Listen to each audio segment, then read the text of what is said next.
जय हिंद। नमस्कार दोस्तों, आप सभी का एक बार फिर स्वागत है सैनिक समाचार भारत यूट्यूब चैनल में। दोस्तों, आज कुछ बड़ी खबरें निकल के आ रही है। पीसीडीए में घोटालेबाज और जालसाज, भारत सरकार का 8वें वेतन आयोग पर दूसरा कदम, पे और पेंशन बढ़वाने पर कर्मचारियों और पेंशनर्स को मिला खुला ऑफर, 3 सदस्यों का सीपीसी आयोग पर लगी मोहर और पे और पेंशन में 186% बढ़ोतरी फाइनल। आगे इस वीडियो में इन्हीं खबरों को हम विस्तार से जानेंगे। वीडियो में आगे बढ़ने से पहले आप सबसे निवेदन, कृपया सैनिक समाचार भारत यूट्यूब चैनल के साथ जुड़ने के लिए, बने रहने के लिए आप चैनल को सब्सक्राइब जरूर करें।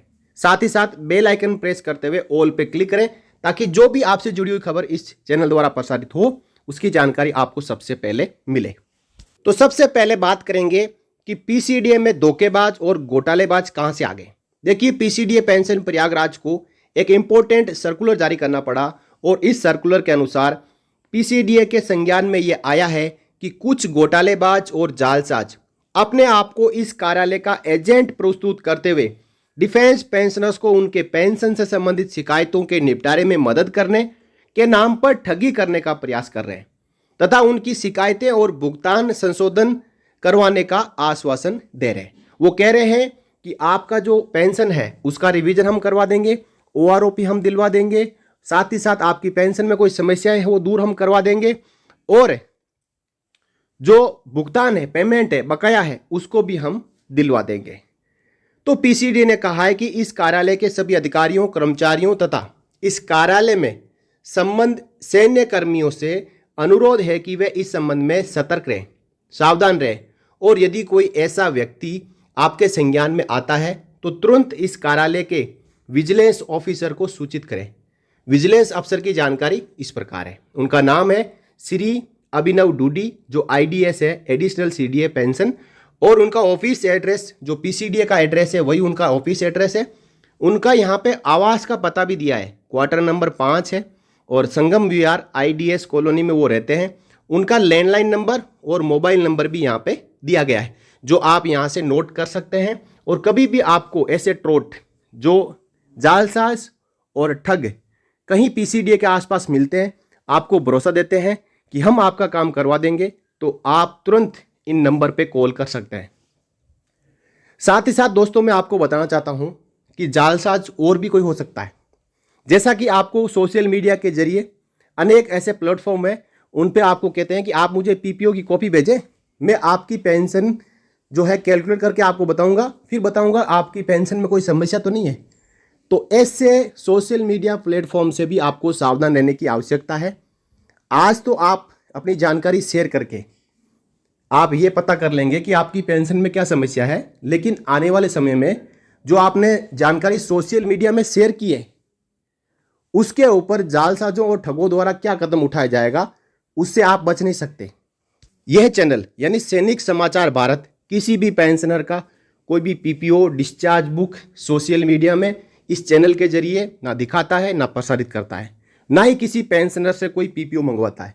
लेकिन कई ऐसे चैनल हैं जो कहते हैं कि आप मुझे पीपीओ भेजो, मैं आपको उसका सॉल्यूशन दूंगा। उससे पहले अपने चैनल पे उसको खूब दिखाएंगे, उसके बाद वो जानकारी केवल पेंशनर को तो मिली है, साथ ही साथ पूरे भारतवर्ष, पूरे विश्व को उसकी जानकारी यानी पीपीओ की जानकारी मिल चुकी है। हाँ, कुछ चीज़ें उसमें हिडन जरूर होती है, लेकिन सभी चीज़ें हिडन नहीं हो सकती।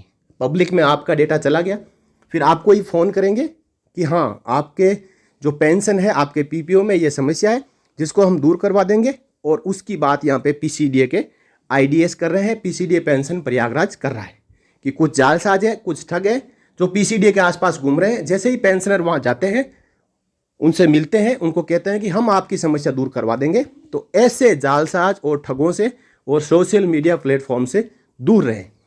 अब बात करेंगे दोस्तों 8वें वेतन आयोग पर सरकार द्वारा उठाए गए दूसरे कदम के बारे में। 23 जनवरी 2025 को भारत सरकार के पेंशन मंत्रालय ने जितने भी केंद्र सरकार के यूनियंस है, जो कर्मचारियों और पेंशनर्स के, उनको पत्र लिखा है। और जो पत्र शिव गोपाल मिश्रा जी, जो स्टाफ साइड एनसीजेसीएम के सेक्रेटरी है, उनको जो लिखा गया है वो आप अपनी स्क्रीन पर देख पा रहे हैं। इसमें लिखा है कि जैसा कि आप सबको पता है, भारत सरकार ने 8वें वेतन आयोग का गठन कर दिया है। इसके अंदर जो फैक्टर है जो पे मैट्रिक्स है, इसके साथ साथ जो भी पे पेंशन में रिवीजन करवाना है, उसको लेकर जो टर्म्स ऑफ रेफरेंस है वो फाइनल नहीं हुआ है। इसके लिए जितने भी जो केंद्रीय कर्मचारियों और पेंशनर्स के रजिस्टर्ड संगठन है वो अपना प्रोपोजल पेंशन मंत्रालय को भेजें, ताकि पेंशन मंत्रालय वो प्रोपोजल जो सीपीसी की समिति है, कमेटी है, उसको भेज सके, कमेटी उसको प्रोपोजल में शामिल कर सके और भारत सरकार को अप्रूवल के लिए भेज सके। तो दोस्तों, इस प्रकार ये केंद्रीय कर्मचारियों और पेंशनर्स के लिए अच्छी बात है कि उनके बारे में सरकार यहाँ पे जागरूक है। उनसे पूछा जा रहा है कि आपकी कोई समस्याएं हैं, आप पे पेंशन में जो सुधार करवाना चाहते हैं उससे भारत सरकार के पेंशन मंत्रालय को अवगत कराएं। अब दोस्तों, बड़ी बात कि 8वें वेतन आयोग में कर्मचारियों और पेंशनर्स को कितना फायदा होगा, तो आप देख सकते हैं 8वें वेतन के आयोग के गठन के बाद 1 करोड़ केंद्रीय कर्मचारियों और पेंशनर्स को फायदा होगा। और आम बजट से पहले जनवरी 2025 में सरकार ने 8वें वेतन आयोग के गठन को लेकर बड़ी खुशखबरी दी है और जनवरी 2026 से इसकी सिफारिशें लागू होगी। तो केंद्रीय कैबिनेट ने जो 3 सदस्यीय आयोग है उस पर मुहर लगा दी है और वेतन में 186% बढ़ोतरी का अनुमान है। इससे पिछले वेतन आयोग में, 7वें वेतन आयोग में 150% सैलरी और पेंशन बढ़ी थी और 8वें वेतन आयोग में 186% सैलरी और पेंशन बढ़ाने का अनुमान है। तो इसका जो सीधा फायदा है वो केंद्र सरकार के 50 लाख कर्मचारियों और 65 लाख पेंशन भोगियों को मिलेगा। साथ ही साथ जो सेक्रेटरी लेवल के और chief of army staff, naval staff, air force staff है, उनकी भी सैलरी 2.5 लाख से बढ़ के 4,80,000 रुपये हो जाएगी। और जो न्यूनतम वेतन है वो 18,000 रुपये से बढ़ के 34,560 रुपये हो जाएगा।